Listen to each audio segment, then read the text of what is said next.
आयुर्वेद का जिक्र सनातन ग्रंथों के अलावा भी कहीं है? हाँ बिल्कुल है। कहाँ कहाँ? सनातन ग्रंथों के बिना इसका जो जो इसका चलन है वो हर जगह पे है। अब जैसे मान लो आप इंडिया से बाहर भी है, हाँ। थाईलैंड चले जाओ, उधर पूरा आयुर्वेद भरा हुआ है। आप यहाँ इंडिया में भी केरला में चले जाओ, केरला के घर में बच्चा बच्चा आयुर्वेद पे काम कर रहा है। वहाँ पे बहुत बड़ी कंपनियाँ जो हैं, मतलब आप सोच भी नहीं सकते इधर ऐसी कंपनियाँ होंगी जो केरला में हैं। लोगों का फेथ है, विदेशों से लोग वहाँ आते हैं केरला में अपने इलाज के लिए। मेरी बेटी है डॉक्टर मिशेल करके, मैंने उसको केरला से करवाया है और वो पंजाब में एक पहली ऐसी लड़की है जो मतलब अपने काम में पकड़ है उसकी पंचकर्मा में। तो ऐसे ये पंचकर्मा क्या होता है? पंचकर्मा होता है जिसमें लोगों को मसाज दिया जाता है और उसके अंदर जैसे शिरोधारा है, वस्ती है, नेति है, इस तरह के जो काम होते हैं उसके अंदर सारे वो किए जाते हैं। ये एक बॉडी रिलैक्स सिस्टम है। 10-15 दिन लोगों को रखा जाता है और उसके बाद 10-15 दिन फिर उसके मोबाइल स्विच ऑफ होते हैं, उसको दुनिया से काट दिया जाता आधी है। बीमारी वैसे ठीक हाँ, होती होगी। वो दुनिया से काट दिया जाता है। जैसे हमारे लॉकडाउन के दिनों में आपने देखा होगा नदियाँ नाले सब साफ हो गए थे, शुद्ध हो गए थे, तो ऐसे ही उसको जब हटा दिया जाता है वहाँ पे उसको जो जहाँ खाना है वही मिलेगा, जो नहीं खाना वो उसको मिलना ही नहीं है। तो टाइम पे उठना, टाइम पे जाना, योगा करवाना। 15 दिन में वो कहता है गोयल साहब जी लिए, अब क्या करें। मैं कहा अब जाओ घर जाके फिर 6 महीने में वो सब कुछ भर लेता है, फिर उसको 15 दिन बुलाते हैं, फिर खाली करते हैं। तो ये पंचकर्मा का एक बहुत बड़ा रोल है। आयुर्वेद जो है वो केवल जड़ी बूटियों तक सीमित है?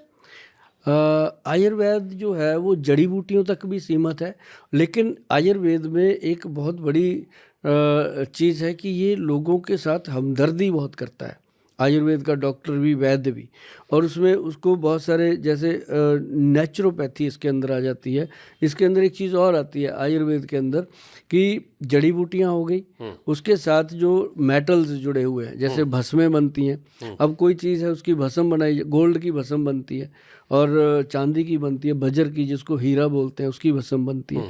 और ये सारी जो चीज़ें हैं इसके साथ इन्वॉल्व हैं। बाकी इसके अंदर काढ़े, कवाथ, बहुत सारी चीज़ें हैं जिनका कोरोना काल में लोगों को बड़ा इस्तेमाल हुआ, पता चला। और कोरोना का बहुत बड़ा सहयोग रहा कि आयुर्वेद को दोबारा से उसने 200-300 साल पहले जो पीछे चला गया था, दोबारा से उसको बहुत ज़्यादा पुशअप दिया। नहीं, जैसे घरेलू नुस्खे काम, जैसे काढ़ा आपने कहा, ये कोविड ने बड़ा काम किया। मुझे खांसी थी, मम्मी ने कहा कपूर और तेल लगा के गले पे लगा लो, ठीक हो जाएगा, पैर के नीचे लगा लो। क्या उनका फॉर्मूला था मुझे नहीं पता, लेकिन मुझे बहुत आराम मिल गया खांसी में। अब मेरे मन में सवाल ये आता है कि अगर आयुर्वेद इतना अच्छा काम कर रहा है, असर कर रहा है, तो फिर एक एलोपैथ वाले आयुर्वेद को समझते क्यों नहीं कुछ? दूसरा, जो आयुर्वेद का संगठन है वो आईएमए की तरह मजबूत क्यों नहीं फिर है? देखिए, आईएमए से ज़्यादा मजबूत हो जाएगा, समय लगता है। पर मैं आपको ये बता दूं कि जो आज से 5 साल पहले था आयुर्वेद, आज उसने इतनी स्पीड पकड़ी है, आज वो नहीं है। आज आयुर्वेद खड़ा होकर बात करता है, आयुर्वेद अपनी बात रखता है। और बड़ी बात क्या है कि आपने कहा कि एलोपैथी वाले इसको समझते क्यों नहीं है कुछ, तो हम भी कहाँ समझते हैं उनको कुछ, क्योंकि हमें उसका पता नहीं है। जब किसी को, मेरे को आपका नहीं पता, उसको मेरा नहीं पता, है ना। खुसरे के साथ खुसरा सोया तो ना कुछ खोया ना कुछ पाया, उसको हमें क्या पता कौन है। तो लेकिन ये ज़रूर है कि आयुर्वेद के डॉक्टर को जब वो BAMS करता है, आप देखिएगा उसके सिलेबस में पूरी बॉटनी पढ़ाई जाती है। एलोपैथी के डॉक्टर को आयुर्वेद का कख नहीं पता होता। वैसे ठीक है, जो उसको नॉलेज होगी अपने घर की होगी, किताबों की, लेकिन आयुर्वेद के डॉक्टर को एलोपैथी की पूरी नॉलेज होती है। इसको 6 महीने की जो इंटर्नशिप होती है वो सरकारी हॉस्पिटल में करवाई जाती है, ताकि उसको वहाँ के मरीजों का एनवायरनमेंट जो है वो पता चले। BAMS डॉक्टर के पास वो नॉलेज भी होती है जो एलोपैथी की होती है। ठीक है, लेकिन जैसे बहुत सारी बीमारियां पहले नहीं थी, अब वो आ गई। और जैसे मैं बार बार कह रहा हूँ कि कोई भी चीज़ होती है वो अपडेट मांगती है कि आप रिसर्च करते रहिए, नई नई जानकारियाँ नई नई खोज आएगी। अब जैसे कई बीमारियां हैं जिसमें कैंसर आया, एड्स आया, इम्यून डिसीज आई, ये शायद 500-1000 साल पहले नहीं रही होंगी, या 2000 साल पहले, या पता नहीं होगा हमें। अगर रही होंगी तो उस फॉर्म में है, पता नहीं रहा। मैं बताता हूँ। तो इनके बारे में आयुर्वेद में कैसे काम होता है? देखिए, आप आयुर्वेद के ग्रंथ उठा के देखिए। अब एक छोटी सी एग्जांपल देता हूँ। आप एक पौधा लगाइए नीम का, क्या उसको जामुन लगेंगे? नहीं। भगवान अपडेट नहीं कर रहा। क्या आप संतरे के पेड़ को सेब लगे हुए देखोगे? नहीं। सेब को संतरा ही लगेगा। भगवान भी तो कर सकता है ना उसको अपडेट। भगवान कहता है मैंने इंसान के लिए जो चीज़ बनाई है उसी से मैंने इसको जिंदा रखना है। तो लेकिन इंसान क्या है, वहाँ से हट के अब देखो कहाँ चला गया। आपने आज से 20 साल पहले 30 साल पहले ही देखा होगा कि शराब की दुकानें कितनी होती थी, बहुत रेयर। अब शराब की दुकान बाद में खुलती है, साथ में पीने की जगह भी बना देते हैं कि यहीं लुटक बैठ के। ऑनलाइन भी कुछ स्टेट में कर देते हैं कि घर तक पहुंचाएंगे और फ्री में। उसके बाद जो हॉस्पिटल कितने बने, लोगों को इसका नहीं ज्ञान कि हॉस्पिटल क्यों बने इतने मल्टी स्पेशलिटी। खुश हो जाते हैं लोग कि हमारे पास बड़ा हॉस्पिटल खुल गया। अरे भाई किसके लिए खुला है ना। तो खाना पीना जो खराब। अब अपडेट की बात अगर करें, आयुर्वेद जो है बहुत अपडेट हो चुका है आज की डेट में। आयुर्वेद में लोगों का इतना रुझान है जी, मेरे पास आप यकीन मानिए मेरे क्लिनिक के ऊपर 30 टू 35 डेज की वेटिंग है। पहले लोग फीस जमा करते हैं, फिर उसके बाद 30-40 दिन बाद उसको टाइम मिलता है। उसके बाद क्लिनिक पे आके भी 4-4 घंटे की वेटिंग है। मैं हमेशा अपने वीडियो पे बोल देता हूँ कि भाई जिस दिन मेरे पास आना है उस दिन दिवाली समझ के आना है कि आज छुट्टी है, यहाँ आके जल्दबाजी मत करना। क्योंकि हमारे वैद्य नाड़ी पकड़ के एक एक चीज़ देखते हैं, फिर दवा देते हैं। और जिसको दवा दे देते हैं ना जी, ये पहला सिस्टम है कि 6 महीने तक लोग दवाई खाते हैं। अगर डॉक्टर ने कह दिया 6 महीने चलेगी, और खाली बोतलें दिखाते हैं आगे कि खाई है। और उसको ये भी लिखते हैं पर्ची पे, हम अपडेट लेते हैं प्रिस्क्रिप्शन पे जब लेते हैं तो उस पर लिखा होता है कि फर्स्ट मंथ में 10% इम्प्रूवमेंट। 10% जो होती है ना सर, वो एक्चुअल होती है। मतलब अंदर से 20-50% उसको बेनिफिट मिला तो बाहर उसने बताया कि मुझे 10% बेनिफिट मिल रहा है। वैद्य जी भी समझ जाते हैं सारी बात, फिर उसको बताया जाता है कि इतनी देर ऐसे ऐसे, और सिर्फ खाने वाली दवाइयों से। और उसको कुछ भी नहीं कहते कि सिर्फ उसको छोड़ने के लिए क्या कहते हैं, माह की दाल, उड़द की दाल, राजमा, आलू, चावल, अरबी, भिंडी, सफ़ेद चना। देखो मुझे कैसे याद है ये चीज़ें, ऐसे बता के उसको भेज देते हैं कि ये 7 चीज़ें छोड़ देना, बाकी जो दिल करता है खाना। फिर वो पूछते हैं गोयल साहब ये भी खाएं, मैं क्या कहता हूँ खाओ। क्योंकि जो चीज़ें वर्जित हो जाती हैं जब कोई बीमारी होती है तो उसका सबसे ज़रूरी होता है कि परहेज़ करना। करते हैं लोग। अगर मैं आपसे पूछूं कि 5 ऐसी चीज़ें आप बताइए, क्योंकि आपने शुरू में किचन का जिक्र किया था, तो सवाल ये कि 5 ऐसी चीज़ें जो हमारे किचन में मौजूद है जो एक व्यक्ति को निरोगी रखेगी, हमें पता नहीं है, क्या बताओगे? क्या बात है। हम आपको 5 चीज़ें बताते हैं। सबसे पहली चीज़ आपको बताएंगे कि लीवर के लिए, फिर आपको बताएंगे हार्ट के लिए, फिर आपको बताएंगे ब्रेन के लिए, और उसके बाद आपको बताएंगे आपका ब्लड और बीरज को कैसे शुद्ध किया जा सकता है खाने पीने में, कोई दवाई नहीं। फिर हम आपको बताएंगे कि आपका जो ब्रेन के अंदर माइग्रेन का प्रॉब्लम रहता है, फैट बॉडी पे बढ़ता है, कैसे ठीक होगा। सबसे पहले फैट की बात करते हैं। जिन लोगों के घर में फैट का अटैक हो रखा है, मोटापा है, सेलुलाइट बढ़ा हुआ है बच्चों में या बड़ों में, उनको हमेशा अपने घर में जीरा, अजवाइन और सौंफ, ये 3 चीज़ों को तवे पे अच्छे से पका के रोस्ट करके इसका पाउडर बना के रखना चाहिए। और पाउडर को हमेशा खाने के बाद आधा चम्मच, पौना चम्मच मुंह में डाल के चूस चूस के खाना। उसके साथ फिर नरम नरम पानी पी लें, गर्म थोड़ा सा। तो मेरे को ऐसे लोग मिले हैं मिश्रा जी जिन्होंने मुझे बताया, क्योंकि मैं हरमंदिर साहब बहुत जाता हूँ, नैना देवी माता पे जाता हूँ हर महीने, तो वहाँ पे लोग मेरे को मिलते हैं पब्लिकली, है ना। जैसे आम एक लोगों का कल्चर है कि गोयल साहब आए हैं, फ़ोटो खींच लो, ये कर लो, वो बात बता के जाते हैं कि गोयल साहब आपका वो नुस्खा हमने यूज़ किया, हमारा 8 किलो वज़न कम हो गया, कोई कहता है 6 किलो वज़न कितने कम, महीने में? कोई 3 महीने करके मिला है, कोई 6 महीने करके मिला है। तो ये क्या होता है, एक्सरसाइज की, बिना कुछ भी वो खाते हैं बस, ठीक है। आप देखिएगा, आप करिएगा, किसी को करवाइएगा, हम करेंगे, आप करिएगा, आप नहीं हुआ तो फिर टैग कर देंगे आप, बिल्कुल अटैक करेंगे। गोयल साहब देखिए नुकसान कर गया, नहीं गया। और दूसरी बात सुनिए, अब इसके बाद हम बात करते हैं लीवर की।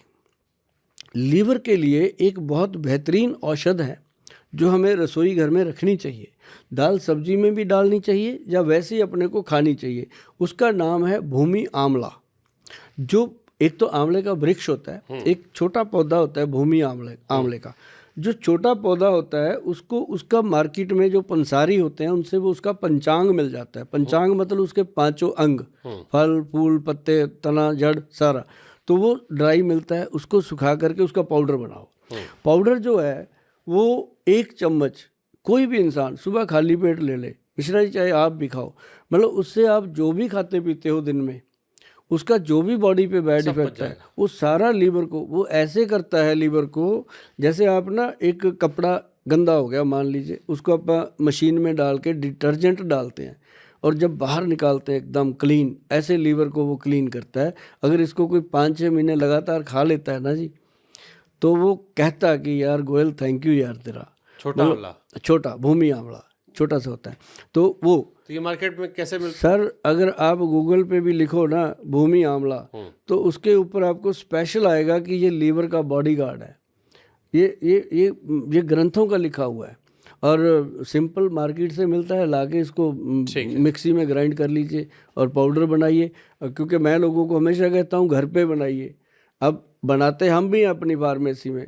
हमारे पास आपको 1000 रुपया देना पड़ेगा, घर पे 500 का बनेगा। क्योंकि मैं इसलिए बताता हूँ भाई 140 करोड़ की आबादी है, सबको तो मैं दे नहीं पाऊंगा।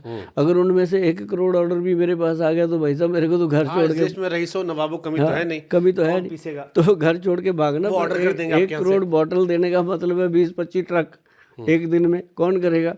मतलब नुस्खे मैं इसलिए बताता हूँ कि आप घर पे बनाइए, घर पे खाइए। और अब ये हो गए 2, अब तीसरी बात करते हैं। अब करते हैं हार्ट की बात। बड़ी समस्या है दुनिया में, बहुत बड़ी समस्या है जी, और इसको बड़े आराम से काम करता है आयुर्वेद। और मैं आपको एक बात बता दूं, जितने भी लोग इस बात को सुन रहे हैं, हार्ट सबके अंदर है। जिसने किसी को दे भी रखा है वो भी संभाल के रखना, इसको सामने वाले को बोल देना संभाल के रखना, नहीं तो नुकसान उसी का होना है। मतलब ये है कि इसको आपने अर्जुन छाल का पाउडर, सर अर्जुन का पेड़ होता है, जिनको नहीं पता आप गूगल पे जाके अर्जुन ट्री लिखिए, आपके सामने पेड़ खड़ा हो जाएगा करके, आप कहोगे ये तो अच्छा हमारे घर के पास ही है, सब जगह खड़ा है। तो उसकी छाल लीजिए, उसको ड्राई करके उसका पाउडर बना के रखिए, नहीं तो पंसारी से मिल जाएगी, वहाँ से ला के बना लीजिए। ये पाउडर मिश्रा जी 1 चम्मच पाउडर, 1 बड़ा गिलास पानी, उसमें बॉईल कर लीजिए धीरे आंच पे। जब आधा रह जाए उसमें कुछ नहीं डालना, उसको बस काढ़ा बना के सिप कर करके पीना है। आप यकीन करिए कि हार्ट की कभी भी प्रॉब्लम नहीं आएगी। मतलब ऐसी चीज़ें हैं ये, कभी भी प्रॉब्लम नहीं आएगी। अर्जुन छाल जो है एक ही ऐसी औषध है जो हार्ट को ठीक रखती है। इसके बहुत सारे औषध हैं, कंपनियां बनाती हैं, वो एक ट्रेडिंग है। लेकिन मैं जो बताता हूँ, मैं ये कहता हूँ कि अपनी जड़ों से जुड़ जाइए, क्योंकि दुनिया में कोई भी रहने वाला नहीं है। पर सुभाष गोयल शमशान से भी बोलेगा आपको, मैं आपको बता दूं कि ये नुस्खे आपके घरों में गूंजते रहेंगे। और ये वो साइंटिफिक नुस्खे हैं जो हज़ारों सालों से चल रहे हैं। जैसे आपने बात करी थी ना सर कि कैंसर वगैरह बीमारियां पहले नहीं होती थी, 5000 साल पुराने ग्रंथ में नुस्खा लिखा हुआ है, नोट कर लीजिए, आप भी लिख लीजिए, वो मिलेगा आपको। उसके अंदर लिखा कैंसर गज केसरी रस, अगर थी बीमारियां तभी लिखा हुआ है कैंसर गज केसरी रस, जिसके अंदर हीरे की, सोने की भस्म और बहुत सारी औषधियाँ डली हुई हैं। हर आदमी उसको घर पे बना सकता है, नहीं तो किसी वैद्य जी की सलाह लेकर के उसको तैयार कर सकता है। तो कैंसर गज केसरी रस का मैं इतना प्रचार कर रहा हूँ क्योंकि मैंने ग्रंथ में जब पढ़ा, मैंने बहुत लोगों को दिया। पहले भी नाम कैंसर ही था, सेम नाम था, ग्रंथ में ऐसे लिखा हुआ है। तो कैंसर गज केसरी रस सर कमाल की औषध है। जिन लोगों का कीमो हो रहा है, रेडियोथेरेपी हो रही है, कुछ भी हो रहा है, वो बीच में ऐड करना है। ये ना कहे कोई भी वैद्य इस बात का दावा नहीं कर सकता कि हम इसको ठीक कर देंगे, हमारे पास ही आ जाओ। ये उसमें अगर ऐड कर दिया तो बीमारी इतनी कम हो जाती है ना जी। मैंने देखा है, जो डॉक्टर कहते हैं इसकी सेवा कर लो 40 दिन, मेरे पास ऐसे पेशेंट हैं जो 4-4, 5-5 साल हो गए उसी दवाई को खा रहे हैं और बिल्कुल गुड जीवन जी रहे हैं, और उनको कोई ऐसी प्रॉब्लम नहीं है, क्योंकि कीमो वगैरह ने उनको संभाल लिया था। वो हाथ उस समय खड़े कर देते हैं जब बहुत ज़्यादा कंडीशन ख़राब होती है, तब ये औषधियाँ काम करती हैं।